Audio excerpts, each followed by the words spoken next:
Nouvelle édition de Viva Événement, mesdames et messieurs, bonsoir. Voici tout de suite les titres. Un étudiant mort à Mazang après les échauffourées de jeudi. Le ministère de l'Enseignement supérieur a suspendu de ses fonctions le président de l'université suite aux événements de la semaine dernière. Comment fonctionne la Cour électorale spéciale? 4 jours avant la proclamation des résultats définitifs du second tour de la présidentielle, la CES nous ouvre ses portes en toute transparence. Un reportage exclusif dans ce journal. 4 commerces attaqués à Ito samedi soir. Les bandits étaient armés jusqu'aux dents et ont opéré à visage découvert. Et enfin à l'étranger, après les révélations du magazine Closer sur une supposée liaison de François Hollande avec une actrice, sa compagne Valérie Trierweiler se retrouve à l'hôpital.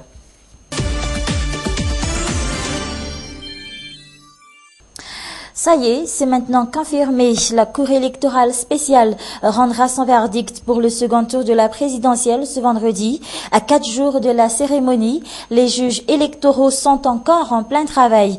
Aujourd'hui, la Cour électorale spéciale a exclusivement ouvert ses portes à nos journalistes pour plus de transparence, affirme son président François Rakoutzafi. Un reportage de Fechanana Mambaouk et d'Nzaran Jansour. Des juges électoraux en plein travail, des images rares. Logique envers elle-même, la Cour électorale spéciale a accepté de nous ouvrir ses portes en toute transparence. Ici, les juges électoraux prennent la place des scrutateurs. Ils recomptent les voix dans les bureaux de vote ayant fait l'objet de requêtes.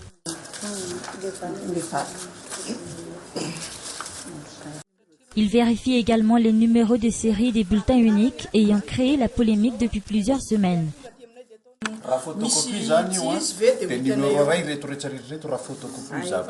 Tous ces numéros devront être les mêmes si ce sont des photocopies.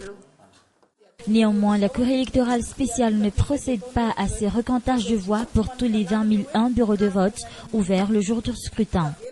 Nous n'allons plus recompter les bulletins des 20 001 bureaux de vote. Nous l'avons déjà stipulé dans nos précédentes décisions. Toutefois, en ce qui concerne les bureaux de vote faisant l'objet de requêtes, nous demandons à la CENIT de nous transmettre les bulletins.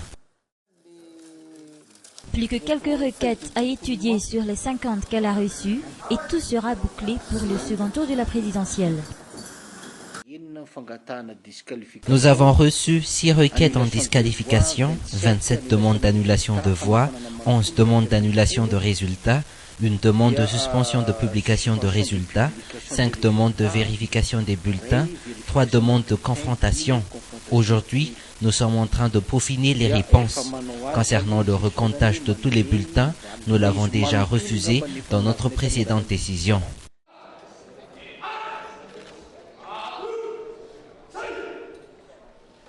Ce vendredi, la Cour électorale spéciale rendra son verdict au cours d'une audience solennelle concernant le second tour de la présidentielle, et ce sera en présence de la communauté internationale. Finalement, un étudiant gréviste à Mazang a succombé à ses blessures hier. Cet étudiant ayant participé aux échauffourées de jeudi et suite à ces événements, le ministre de l'Enseignement supérieur, qui a fait le déplacement à Mazang pour gérer cette situation, a décidé de suspendre de ses fonctions le président de l'université, Rabé Zafer Antoine. Il a été également décidé que les cours seront suspendus pendant 1 mois. Je vous rappelle que le renvoi de 14 étudiants décidé par le conseil de discipline de l'université de Mazang est à l'origine de ces émeutes qui s'est donc finalement soldée par un décès et plusieurs blessés. Et justement, la question se pose, quel est aujourd'hui le niveau d'études des étudiants dans les universités de Madagascar? Faible, affirment la plupart des enseignants. Un niveau d'études très bas pourrait être même synonyme de renvoi dans certains départements. Une enquête de Armis Aragodbi et de Zaran Jansour. Le niveau d'études des étudiants dans l'enseignement supérieur fait débat actuellement suite aux événements de l'université de Mazang. La semaine dernière, 14 étudiants ont été renvoyés à cause de leurs très mauvaises notes aux examens. Un constat que les professeurs d'université ont fait depuis plusieurs années déjà. Les lacunes se trouveraient dans la capacité des étudiants à avoir un esprit de recherche nécessaire pour tout cursus universitaire.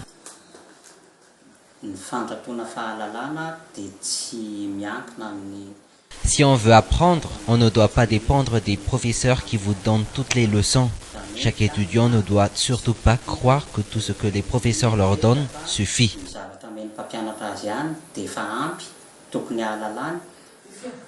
Au sein de l'université d'Ankatch, on laisse champ libre à chaque département pour définir la note éliminatoire aux examens de fin d'année. Chaque établissement a sa propre note éliminatoire. Prenons exemple sur la Polytechnique de Woodvoorn. On ne passe pas au niveau supérieur si on n'obtient pas une moyenne de 12 aux examens. La note éliminatoire est de 5. Avec cette note, vous redoublez automatiquement. Chaque université a donc le pouvoir de statuer sur cette note éliminatoire, surtout avec cette autonomie octroyée aux universités. Dans l'enseignement supérieur, la maîtrise des langues étrangères ou encore la filière choisie sont des critères pour évaluer le niveau d'études d'un étudiant. Et en parlant toujours d'université, le centre Akamasu de Père Pedro à Anjalanch vient d'inaugurer sa nouvelle université. Avec une capacité de 300 étudiants, cette université dispose pour l'instant d'une seule filière axée sur la formation pédagogique. Reportage. La première promotion de cette université compte 40 étudiants. Parmi eux, Michel et Tsilavn, ils ont grandi au centre Akamasu de Père Pedro. Issus des familles en difficulté, ils estiment avoir beaucoup de chance d'avoir cette université au sein même du centre.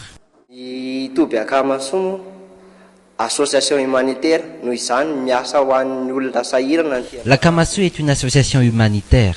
Aider les plus vulnérables est donc sa principale mission.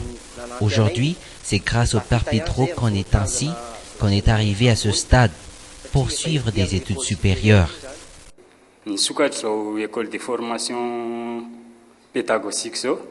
Nous réjouissons de l'ouverture de cette école de formation pédagogique.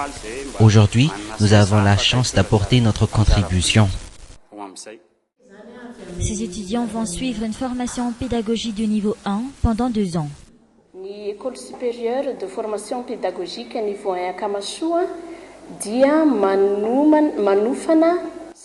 L'école supérieure de formation pédagogique niveau 1 de l'Akamasu forme les jeunes qui se destinent pour les métiers d'instituteurs.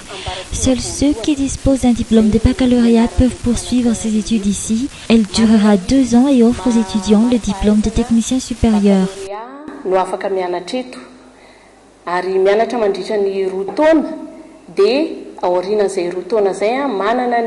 Diplôme de technicien supérieur La création de cette université a reçu l'appui du ministère de l'Enseignement technique et de la formation professionnelle. L'avenir d'un pays réside dans l'éducation, affirme notamment le ministre de tutelle. Si nos jeunes disposent de quoi subvenir à ces besoins, ils ne seront jamais comme Rémi Nabil ou d'autres bandits. Comment combler le vide? Nos jeunes ont besoin d'éducation et de formation. L'existence des établissements privés nous aide dans ce sens. Ainsi, dès qu'ils remplissent les conditions, nous leur donnons l'homologation.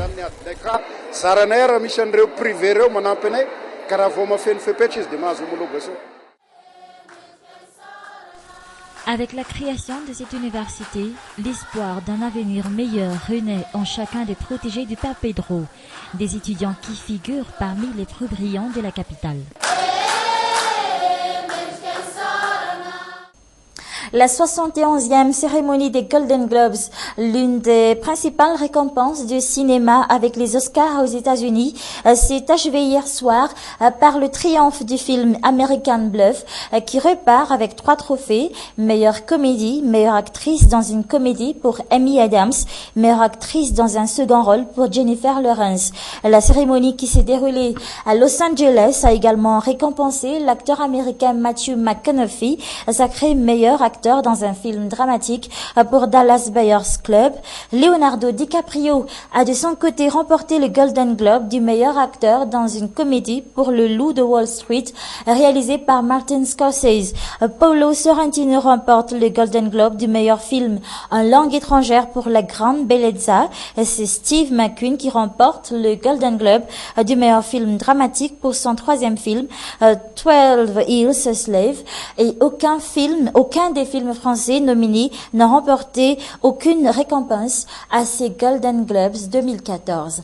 Et c'est ainsi que s'achève cette édition. Merci à vous de l'avoir suivi jusqu'à la fin. Je vous donne rendez-vous demain soir à la même heure. Bonne soirée à tous.